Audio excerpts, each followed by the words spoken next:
Welcome my friends, welcome in ninth Baba MP Jingar YouTube channel. Friends, आज हम इस channel के माध्यम से बात करेंगे क्लास नाइन्थ की मैथ के बारे में। इसका चैप्टर 1 का वन शॉट रिवीजन करने वाले हैं। दोस्तों, हमारा वन शॉट रिवीजन अन्य चैनलों के मुकाबले अलग होता है क्योंकि हम यहाँ पर आपको पूरा चैप्टर नहीं पढ़ाते हैं। हम एग्ज़ाम के पहले आपको इम्पोर्टेंट क्वेश्चन के बेस पर वन शॉट पढ़ाते हैं। यानी हमारी आपसे रिक्वेस्ट है, एग्जाम के पहले आप हमारे चैनल के वन शॉट पढ़ के जाइए।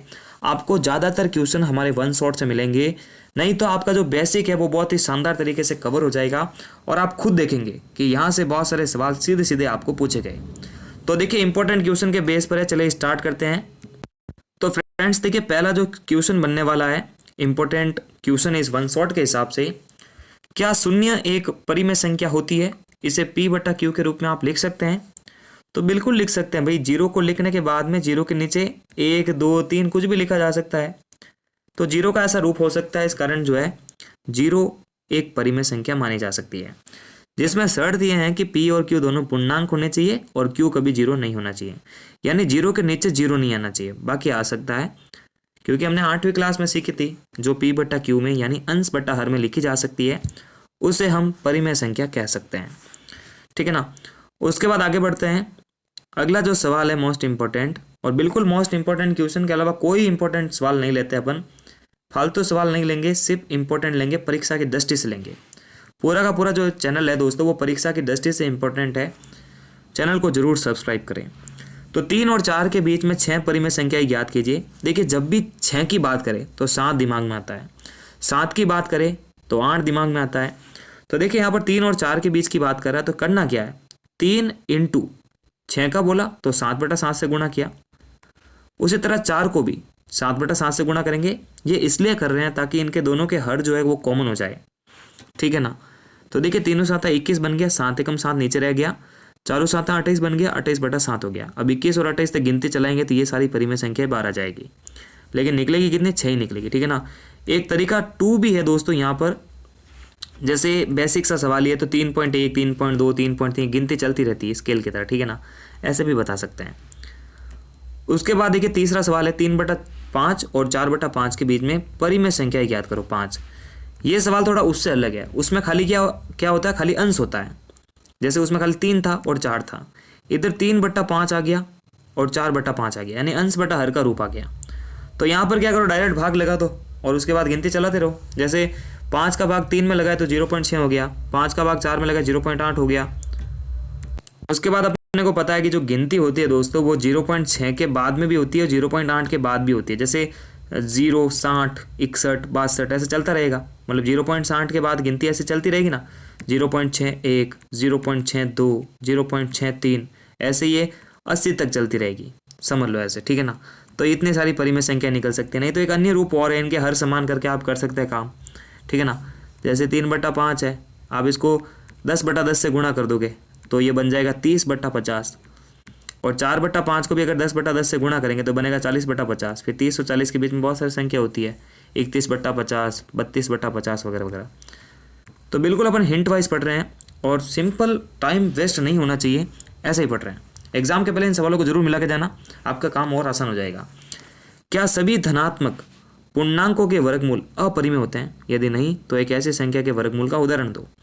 अभी देखो क्या कह रहा है कि सभी धनात्मक पूर्णांकों के जो वर्गमूल होते हैं वो अपरिमेय होते हैं, लेकिन ऐसा नहीं होता ना। जैसे हमने 1 का रूट सॉल्व किया, चलो 1 का रूट 1 आ गया, 2 का सॉल्व किया तो आया ही नहीं, 3 का सॉल्व किया तो आया ही नहीं, 4 का सॉल्व किया तो 2 आ गया, ऐसे 6 का किया, 9 का किया। तो सभी संख्या तो पूर्ण वर्ग होती नहीं है, तो उसका वर्गमूल अपन कैसे निकालेंगे?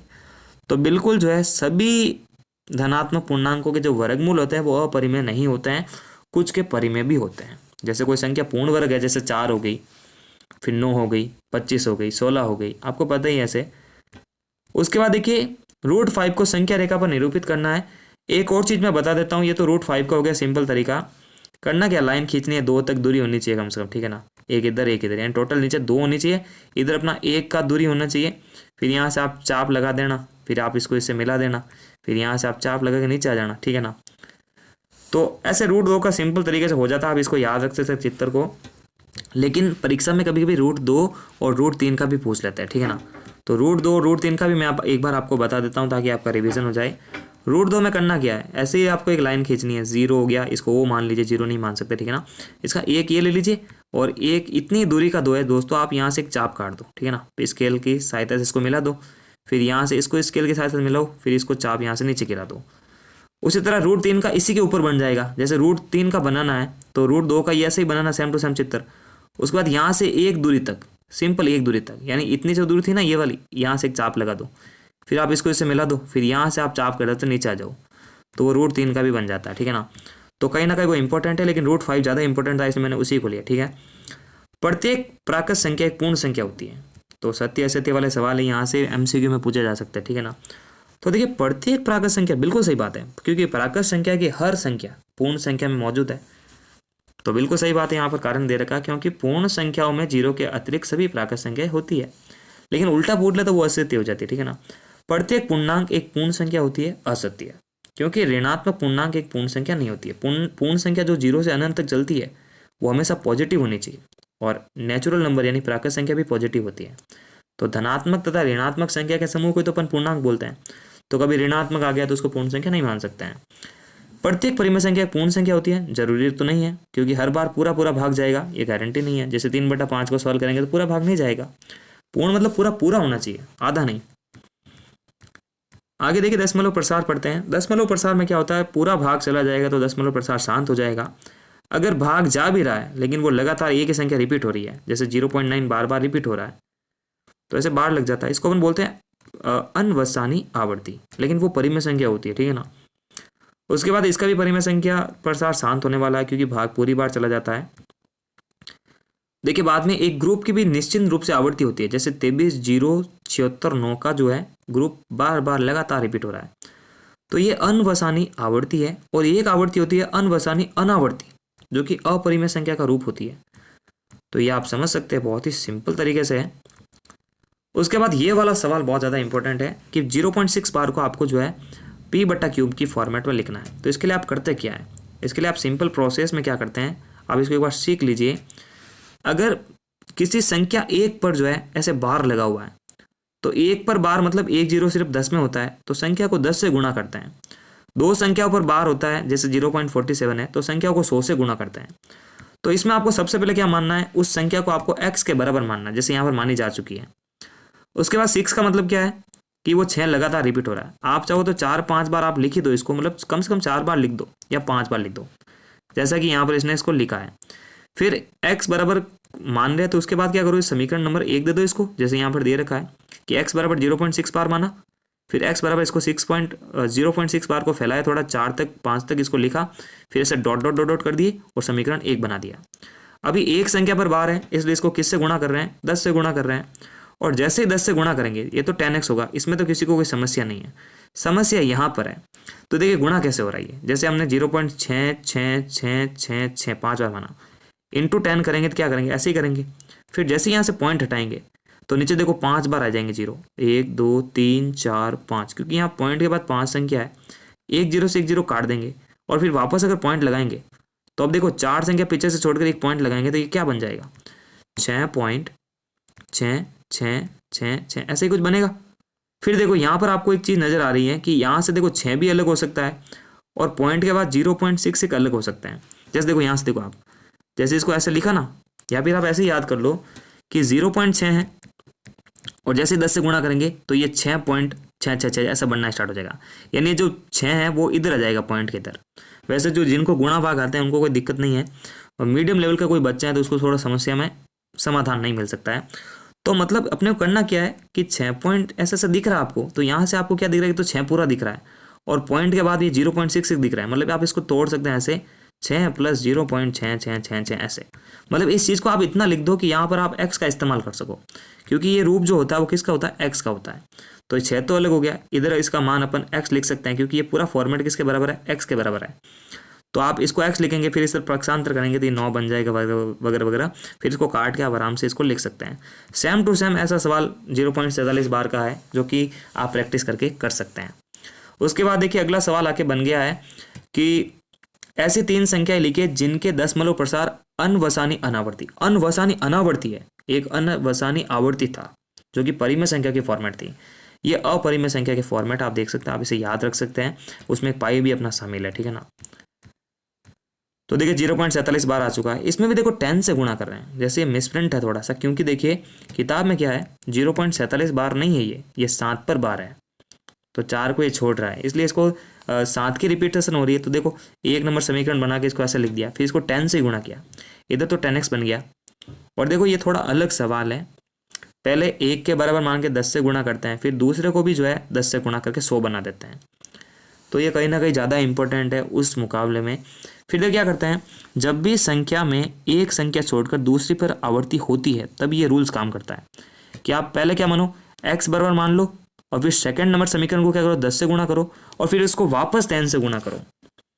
तो जब भी संख्या से गुणा होता है एक एक पॉइंट खिसकता रहता है। जैसे मान लो ये था 0.4777, 10 से गुणा करेंगे तो ये 4.7777 बनेगा। अब की बार एक बार और 10 से गुणा करेंगे तो ये जो पॉइंट है यहाँ से हटकर यहाँ पे आ जाएगा, मतलब ये बनेगा 47.7777, ऐसा बनता रहेगा। तो जो कि देखो यहाँ पे बन रहा है। उसके बाद देखो यहाँ से अपने को दिख रहा है, अपन इसको क्या करेंगे, अपने को सिंपल क्या चाहिए 4.7 चाहिए, तो हम इसको ना ऐसे तोड़ सकते हैं 43 + 4.777, क्योंकि हमें ऊपर से क्या लाना है 4.777 का इस्तेमाल करना है। तो बिल्कुल दिख रहा है अपने को कि इसमें से जो अपने को पूरा 4.7777 कम करना पड़ेगा। तो बिल्कुल जो टैलेंटेड बच्चे होते हैं उनको ये कैलकुलेशन समझ में आ जाती है कि ये टूट कैसे रहा है। मतलब देखो वापस मैं आपको समझा देता हूँ, इसमें क्या होता है, जब भी 0.47 ऐसे बना हुआ है और अगर संख्या के हाथों हाथ छोड़ते यहाँ पर बार नहीं है, यहाँ पे बार ना होके वहाँ पर बार है, तब ये रूल्स काम करता है कि पहले आप क्या करो, x के बराबर इसको मान लो, मतलब ये क्या था ऊपर देख लेता हूँ एक बार, ये था x बराबर 0.4777, कम से कम 4 तक मान लो आप, यहाँ तो ऐसा लिखा हुआ है। उसके बाद आप क्या करो, इसको समीकरण नंबर आप 1 दे दो। फिर ये ऐसा रूल था ना कि पॉइंट के बाद आवृत्ति लगी हुई है, तो आप इसको किससे गुणा करोगे, पहले तो 10 से गुणा करोगे, 10 से गुणा करने पर क्या होगा, ये तो 10x बनेगा। और देखो 10 से गुणा करते ही पॉइंट इधर से सरकता, आपको पता भी है वैसे तो कि पॉइंट यहाँ पर ना होगा, अब 4 के पास चला जाएगा, मतलब ये 4.7777 ऐसा बनेगा। इसको अपन समीकरण नंबर 2 देंगे, और ये रूल्स चेंज कर रहा है, तो अब इसको एक बार और अपन 10 से गुणा करेंगे। तो समीकरण 2 को भी अपन वापस 10 से गुणा करने पर क्या होगा, ये तो अपना 100x बन जाएगा, 100x बन जाएगा, और इधर एक पॉइंट खिसक जाएगा, क्योंकि जैसे जैसे आप 10 से गुणा करोगे, 0 बढ़ाते रहोगे, जैसे जैसे गुणा करोगे ना पॉइंट की संख्या को, तो पॉइंट खिसकता रहता है। तो ये पॉइंट खिसक के यहाँ पर आ जाएगा 47.7777। तो अभी देखो अपने करना क्या है, इसमें थोड़ा सा चेंज करना है। ये जो 100x बराबर 47.7777 बना ना, ये कैसे बना है, ये ऐसा होता है, देखो जब भी इसको आप बनाओगे तो इसको आप समीकरण नंबर 3 मान लो, ठीक है ना, थोड़ी देर के लिए 3 मान लो। अभी क्या करना, 3 को 2 में से घटाना है। पहले क्या कर रहे थे, 2 में से 1 घटा रहे थे, मतलब समीकरण बढ़ती है ना, तो उसको उसमें से घटाते रहते हैं। जैसे दो समीकरण है तो 2 में से 1 घटाया, अभी 3 समीकरण है तो 3 में से 2 घटा दिया। तो देखो हम घटा रहे हैं, और जैसे हम घटाएंगे 47 में से, देखो आप यहाँ पे ध्यान से देखो, 47 में से 4 जाएगा तो 43 तो इधर बचेगा ही बचेगा, और फिक्स है कि प्लस के बाद में 4.77 बच जाएगा, ताकि हम इस 4.77 का जो इस्तेमाल है इधर अपन 10x ला के कर सकें। फिर देखो यहाँ पे 10x लिखा, ताकि उसको घटाएंगे तो उधर 90x बनेगा। बहुत सारे बच्चे समझ सकते हैं, जो नहीं समझ रहे उनको थोड़ी प्रैक्टिस करनी पड़ेगी। उसके बाद देखिए यहाँ पर 3 संख्याओं के ऊपर बार है, तो यहाँ पर जब भी 3 संख्या के ऊपर बार होता है तब हम 1000 से गुणा करेंगे। एक संख्या पे बार तो 10, 2 पे तो 100, ऐसा चलता रहता है। तो थोड़ा ध्यान रखना, वो बहुत ज़्यादा इंपॉर्टेंट सवाल है। यहाँ पर थोड़ी मिस प्रिंटिंग है, किताब में वो प्रिंट एकदम सही है, यहाँ पर थोड़ी मिस प्रिंटिंग है। किताब में सिर्फ 7 पर बार है, इधर 47 पे बार है, तो 3 स्टेप लग रहे हैं। उसके अंदर देखो ये तो सिंपल स्टेप में ही काम हो जाएगा, क्योंकि 3 संख्या पे डायरेक्ट बार है, तो अपन 100 से गुणा करने की बजाय इसको 1000 से गुणा करेंगे। फिर वही रूल्स चलेगा आपका जो आप समझते हैं कि जैसे ही गुणा करोगे तो पॉइंट सीधा 3 संख्या को छोड़ के आगे आ जाएगा, ठीक है ना। तो ऐसा रूप बनेगा, आप समझ सकते हैं इसको बहुत आसान तरीके से। वही देखो x बराबर माना गया है, 0001 का आवर्ती हो रहा है, तो वापस 001 लिखा, समीकरण 1 को 1000 से गुणा किया, 1000 से गुणा करने पर वही रूल रहा कि 3 संख्या को छोड़ के पॉइंट आ गया। तो देखो 3 संख्या छोड़ने का मतलब क्या है, 001 और 001, किसी संख्या का आगे 0 लगे उसका कोई मतलब नहीं है, तो इसको तो अपने 1 लिखा, फिर यहाँ देखो पॉइंट लग गया, तो पॉइंट लगते क्या हुआ 001, वापस चल रहा है देखो 001, 0 0 1 ऐसे चल रहा है कंटिन्यू। फिर बस इसी चीज़ को अपन x के बराबर मान के, ताकि वो x इधर आके घटे, काम हो जाता है आसानी से, ठीक है ना। बहुत ही सिंपल प्रोसेस है दोस्तों, आप तरीके से इसको टाइम देके पढ़िए, थोड़ा सा आपका कार्य हो जाएगा। उसके बाद देखिए यहाँ पर क्या है, इसको गुणा भाग करना पड़ता है, सरल करना पड़ेगा। तो इसमें क्या देखो, सभी पद क्या अलग अलग है, 3 रूट 3, 2 रूट 3, 2 रूट, सब अलग अलग है। तो क्या करते हैं ऐसे केस में, क्या करते हैं, जैसे अगर a प्लस बी और c प्लस डी सभी पद अलग अलग होते हैं, तो क्या करते हैं, पीछे वाले को 2 बार लिखते हैं, यानी c प्लस डी और c प्लस डी ऐसे 2 बार लिखते हैं। और आगे वाला जो एक बार आगे वाला पद होता है, इसको आगे उतारते हैं, a को यहाँ पे आगे और इधर b को यहाँ पे आगे, प्लस का तो प्लस का उतारते हैं, फिर अपन गुणा करते रहते हैं इसको, ऐसे ऐसे ऐसे ऐसे गुणा करते रहते हैं। तो आप इसको ऐसे भी कर सकते हैं, नहीं तो आपके पास एक डायरेक्ट तरीका है, इस 3 को पकड़ के इन दोनों से गुणा कर दो, फिर इस रूट 3 को पकड़ के इन दोनों से गुणा कर दो। तो देखो जब भी गुणा करोगे ना, जैसे ये देखो 3 को पकड़ा, 3 दूनी 6, 3 दूनी 6 बन रहा है, 3 रूट 2, 3 रूट 2 बन रहा है। तो ऐसे कर सकते हैं ना, आप आसानी से आराम से कर सकते हैं। यानी 3 रूट 2 ये थोड़ा पीछे की तरफ है, लेकिन आगे पीछे इसको क्रम विनिमय से किया जा रहा है। उसके बाद देखो 2 रूट 3, 2 रूट 3 बन गया, फिर आप इसको गुणा करो तो रूट की संख्या रूट से गुणा होकर रूट का 6 बना देगी। ये देखो यहाँ पे बन रहा है, बड़े आराम से आप इसको कर सकते हैं, कोई भारी नहीं है ये। उसके बाद देखिए यहाँ पर एक प्लस है एक माइनस है, और संख्या सिंपल है, संख्या दोनों सेम है। देखो 3 3 रूट 3, तो वो दिख रहा है देखो, ए प्लस बी ए माइनस बी, यानी ए स्क्वायर माइनस बी स्क्वायर, जो कि देखो यहाँ पर लग रहा है। 3 का स्क्वायर किया 9 बन गया, रूट पर हट गया और 3 बन गया, 6 बन गया, आंसर आ गया। उसके बाद ये तो ए प्लस बी के होल स्क्वायर के जैसा दिख रहा है, आराम से इसको कर सकते हैं। उसके बाद देखिए ये वापस ए स्क्वायर माइनस बी स्क्वायर, जो कि आपको हेल्प करेगा आसान तरीके से समझने के लिए। फिर कौन सी संख्या परिमेय कौन सी अपरिमेय, जो सॉल्व हो जाती है रूट में वो तो हो जाती है, परिमेय नहीं होती वो अपरिमेय। तो आपको दिख रहा है यहाँ से बहुत सारे सवाल पूछे जा सकते हैं। ये तो देखिए अशांत अनावर्ती है, ठीक है ना। उसके बाद देखिए सबसे लास्ट टॉपिक अपना परिमेयकरण बनता है। परिमेयकरण में क्या करता है, संख्या को ऊपर नीचे गुणा कर देते हैं, जैसे रूट 7 को ऊपर नीचे गुणा कर देते हैं। एक पैटर्न तो ऐसा रहता है, मैंने 2 ही सवाल लिए हैं, बाकी सभी सवाल इसके जैसे ही हैं, तो टाइम वेस्ट अपने को करना नहीं है, मतलब कम समय में 1 शॉट कवर करके आपको अच्छे से तैयारी करवानी है। और सेकंड फॉर्मेट में क्या होता है, जब ये चीज़ जो होती है ना, इसको आप इंटू करते हैं, बीच वाला चिन्ह बदल गया, यानी रूट 7 प्लस रूट 6 वापस रूट 7 प्लस रूट 6। नीचे हमेशा फिक्स है कि ए स्क्वायर माइनस बी स्क्वायर लगेगा, ऊपर जो भी है वो गुणा हो जाता है। तो यहाँ पर देखो गुणा हो गया है ना, इसी का चिन्ह पकड़ के इसको 2 बार ऊपर नीचे गुणा किया, माइनस का प्लस बना दिया, प्लस होता तो माइनस बना देते हैं, गुणा भाग किया, ए स्क्वायर माइनस बी स्क्वायर बन रहा है, दोनों के रूट उठ रहे हैं, 7 में से गया 6 बच जाता है, ठीक है ना। ऊपर जो संख्या वो अपना उत्तर हो जाती है। उसके बाद देखिए आगे वाला सवाल है, एक घातांक वाला सवाल है। अब देखो इसको करता कैसे है, इसको ऐसा करते हैं, देखो 64 पे 1/2 की घात है, तो पहले 64 को घात में लिखते हैं। तो 64 अपने को पता है कि 8 की पावर 2 होती है, तो देखो 8 की पावर 2 हो गई। और पता है कि जब घात पे घात होती है तो वो गुणा होती है, इस रूल से, a into M into N होता है ना, तो a पर m की घात है और m पर वापस n की घात है, तो m इंटू एन हो जाता है। मतलब सिंपल दिख रहा है कि 8 पर जो पावर है 2, वो बाहर वाली पावर से टकरा के इंटू हो जाएगी, तो 2 से 2 कैंसिल होगा, 8 की पावर 1 बचेगी, तो 8 एकम 8 आंसर बच जाएगा, ठीक है ना। उसके बाद अब देखिए 2 को 5 बार लिखते हैं खुद से ही गुणा करके, तो 32 बनता है। तो 32 को देखो ऐसे लिख दिया मैंने, फिर वापस वो गुणा हुआ तो 5 से 5 कैंसिल हो गया, 2 आंसर आ गया, ठीक है ना। फिर उसी तरह 5 की घात 3 को लिखा तो ऐसे बन गया। सारे सवाल आप कर सकते हैं, बहुत ही आसान तरीके से हैं सभी, मतलब घात घटे की फिक्स है, रूल से एक ही लग रहा है, a की पावर m और वापस उस पर घात है n, तो गुणा हो जाती है m इंटू एन, आराम से किया जा सकता है, आराम से। फिर माइनस में थोड़ी सावधानी बरतनी चाहिए आपको, माइनस की संख्या नीचे जाके प्लस की बनती है, आपको पता ही है, वो 8वीं क्लास में हमने सीखा था। उसके बाद देखिए यहाँ पर भी सेम टू सेम रूल चल रहा है, सारे ही सवाल एक जैसे हैं दोस्तों, थोड़ी सी मेहनत करके अच्छे से मार्क्स हासिल किए जा सकते हैं।